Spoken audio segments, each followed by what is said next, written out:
Hi, welcome to Biblical Thinker. I'm Brother Jordan today. Today we're going to be talking about a faith formula. More specifically, patterns that I have noticed throughout the Bible that come around to the same thing. First things first, do you need faith? Short answer, yes. But why? Without it, it is impossible to please God. Hebrews 11:6 tells us, "And without faith it is impossible to please him. For whoever would draw near to God must believe that he exists, and that he rewards those who seek him." Now another question, do you want to draw near to God? If you don't want to, then you don't need faith. But if you are a Christian and a true Christian, and you have a passion, and you have that desire to seek him, this is one of the primary goals. We're going to draw near to him and be close to him the rest of the days of my life. That is one of my goals. To have faith, draw near to my Lord.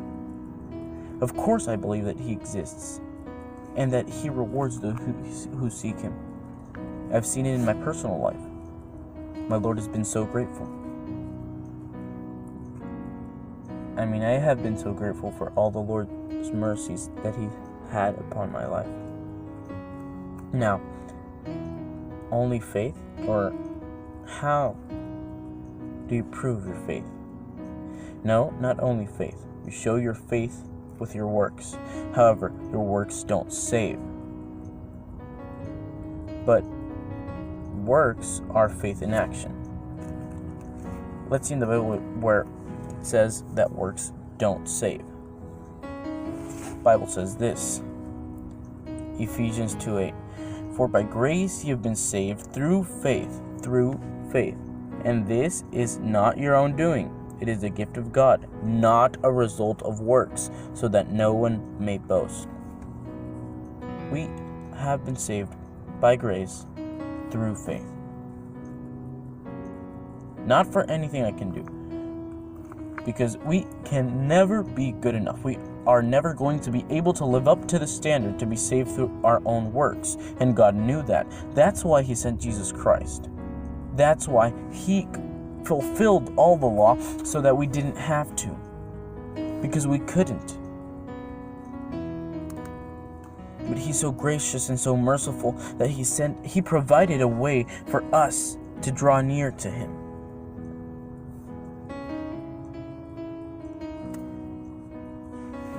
But also, as I said, works are faith in action.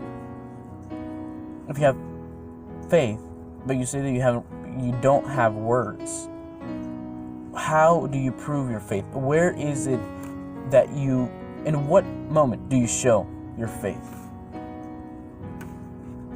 Like James 2:17 says, "So faith by itself, if it does not have works, is dead."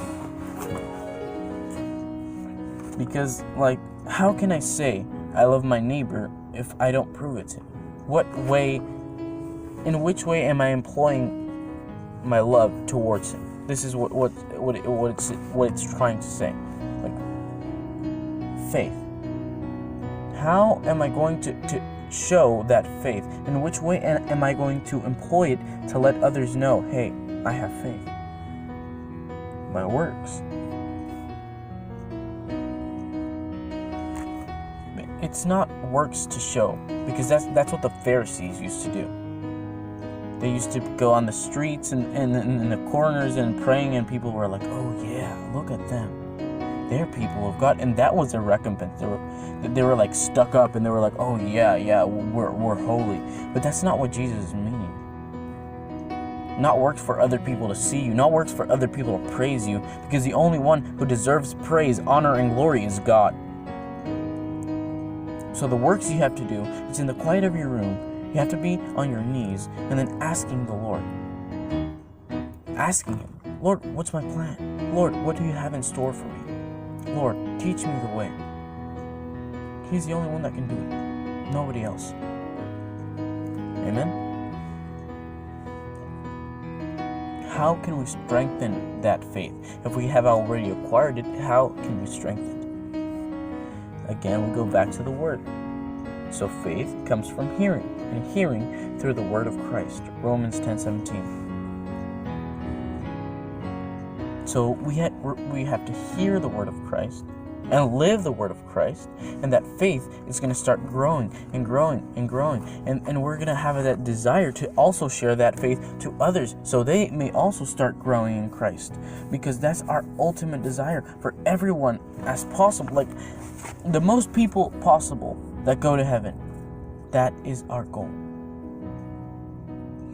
But there's a lot of false converts in the congregations. They're full of them. They have Jesus as this weekend thing, like this hobby. Oh yeah, I go to like everything else on throughout the week, and then on weekends let me just do Jesus for a moment, and then I go back to my sinful life. No, this is not how it works. This is not how any of this works.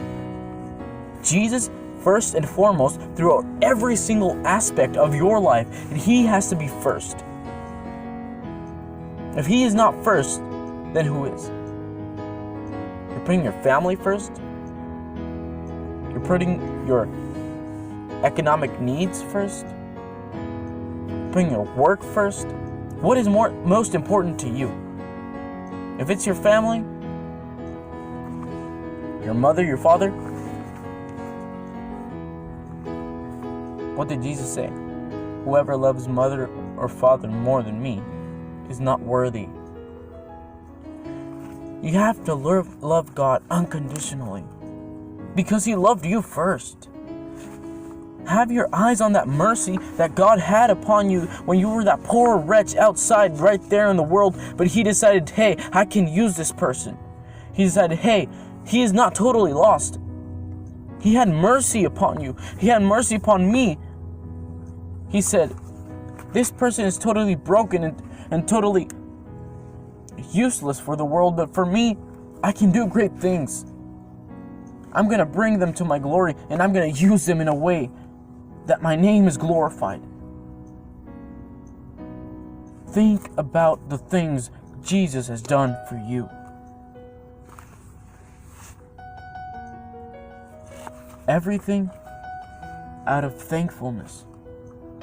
Serve Him out of thankfulness. All the great things He's done for your life.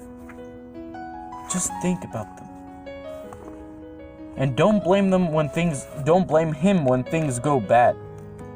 Everything has a plan. Everything has a purpose. You're just not God to know it. Stay faithful to Him. Keep on your knees. Have that relationship. He's awaiting. This was Biblical Thinker, out.